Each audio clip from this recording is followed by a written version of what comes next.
Now, subhanAllah, when it comes to the 15th night of Sha'ban, almost all that has been narrated about it fails the threshold of authenticity, even being considered for authenticity. There is a narration that's strengthened by multiple narrations that many of the scholars have accepted, both classical and contemporary. And it revolves around these few deeds. It revolves around these two things that the believer might find very, very hard to adopt in their lives. And it's more about what you're emptying out rather than what you're putting forward.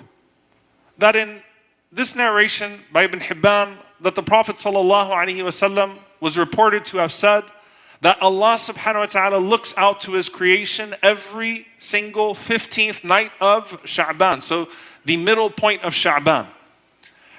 وَيَغْفِرُ لِجَمِيعِ خَلْقِهِ, and Allah subhanahu wa ta'ala forgives all of His servants إِلَّا مُشْرِكْ أَوْ مُشَاحٍ, except for a disbeliever or a person who carries spite, hatred in their hearts. Shirk and shahna are the things that disqualify a person from being forgiven on that night. Now I want to pause here for a moment. If we were to put aside all of the discussions of the ulama about whether or not this hadith would be accepted or not, and if we were to put aside all of the discussion from the scholars about whether or not this night of the 15th night, which will be tomorrow night in most calendars, if we were to put all that aside, every single night is a night in which a person should honor that night by calling upon Allah subhanahu wa ta'ala and waking up and praying Qiyamul Layl. Every single night is a night in which Allah subhanahu wa ta'ala presents you that opportunity. And if the Prophet ﷺ used to fast most of Sha'ban, and in every month the Prophet ﷺ used to fast the 13th, 14th, and 15th as a sunnah, then fasting the 15th is virtuous in any single month. So the fasting is down. The qiyam is down. All of that is down. Aside from the acts that have no basis in Islam that some people do culturally, let's talk about not just honoring the night, but honoring something that we're supposed to do in the first place and pay attention to.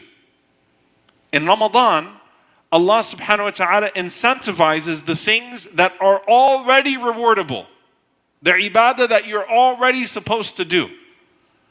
But here, dear brothers and sisters, these two conditions, these two things that are to be removed from us, require from us not just special attention, but a special type of love for Allah subhanahu wa ta'ala that would allow us to overcome our hurdles towards Him in that journey that we hope to have in Ramadan. When it comes to shirk, we already know. No one is to be worshipped aside or next to Allah subhanahu wa ta'ala. No one should be given that rank. No one should be associated, as Allah Azza wa Jalla says, أَنَا أَغْنَى الشُّرَكَاءِ عَنِ الشِّرْكِ, I am the most worthy. I am too worthy to have anyone associated with me in worship. فَمَنْ عَمِلَ عَمَلًا أَشْرَكَ فِيهِ مَعِي غَيْرِي تَرَكْتُهُ وَشِرْكَهُ. So whoever does a deed seeking someone other than me, then I will leave him and that shirk. There's no need for that deed. And so removing anything that would be a barrier between us and Allah subhanahu wa ta'ala in that regard is more self-explanatory. But the point is that I worship Allah alone, only for Allah, without anyone else in consideration. I worship Allah subhanahu wa ta'ala. Amantu billah. There's no one else that's going to interfere with that relationship with Allah subhanahu wa ta'ala.